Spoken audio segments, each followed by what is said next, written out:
let's stick with the advisory though, and what should people with surplus income be doing right now? To discuss some strategies on that, Roger Parrott from Freshwater Wealth joins me up on the desk. Roger, good to see you. I mean, I assume there's a number of things you can do here, but I did just have a conversation about superannuation. If you have surplus income, is putting it into super a good idea? Yeah, absolutely. So it's funny, whenever I mention I'm a financial advisor, whether I'm in an Uber or socially, people often say, "Oh, what should I be doing with my money?" So one of the things is, should we be investing in super? That would obviously for your retirement is a great strategy to consider. So tell us a few different ways to do this. You can obviously salary sacrifice. You can try and meet the contribution cap and reduce your tax somewhat, but all of those investments, I guess, ultimately put you in a better place when you retire. Yeah, that's right. So there's a whole number of ways that we can contribute. Generally two though. One is where we contribute and we get a tax deduction for doing so, whether via salary sacrifice or putting a personal contribution in, or one is where we're not getting any sort of tax deduction, but at least we're saving tax going forward. Let's talk about other ways. So if you had, say, offset money and you didn't really know what to do with it, should you be paying down debt, doing what we just discussed, doing a bit of both, or what's the difference between good and bad debt? Yeah, sure. So you're right. If we start off in terms of the debt, we've got let's just say it's 100,000, and one debt is what we call bad debt. So bad debt is where we've borrowed for whatever it may be, but we're not getting a tax deduction. So we're not getting any income. It's not an asset. We consider that bad debt. So if you put the 100,000 into the loan, I think average rate's around about 6.2. You're going to save yourself around about 6.2%. So that's one option. The second option is good debt. So that's where you may have borrowed to purchase an asset. Maybe it's like an investment property or shares. Maybe a similar interest rate, but because you're getting a tax deduction, let's just say you're on the top tax rate, maybe the saving's only 3% if you put your money in there. The third one, as you just mentioned, in terms of super, it really depends on your risk profile.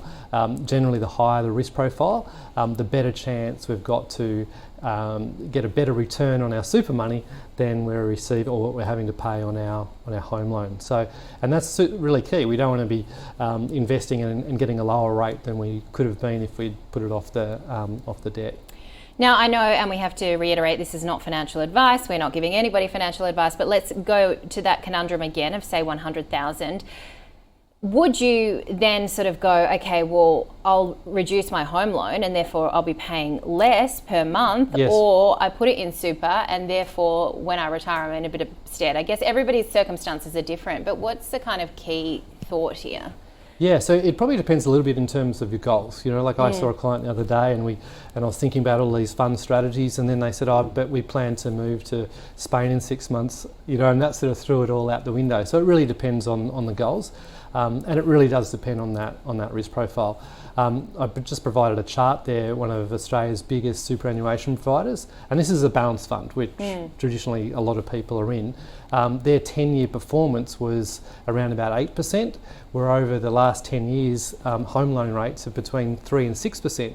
So just on a position in terms of dollars, people who have chosen to invest in super actually were ahead compared to paying off their mortgage. Now things can change, but and as I said, it depends on their risk profile. If you want to be conservative, maybe not. That's not the case, but certainly with that chart, it shows that putting into super financially would have been a good move. What's the risk then, though, that you get to retirement age and you still have a mortgage because you haven't paid it down, and then does that reduce your, potential golden years?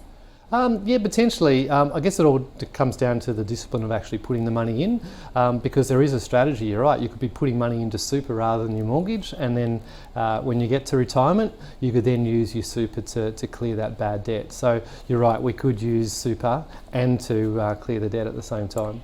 All right, let's talk about borrowing to invest. It always sounds a little bit like, is this a good deal? Is it not? What's your view?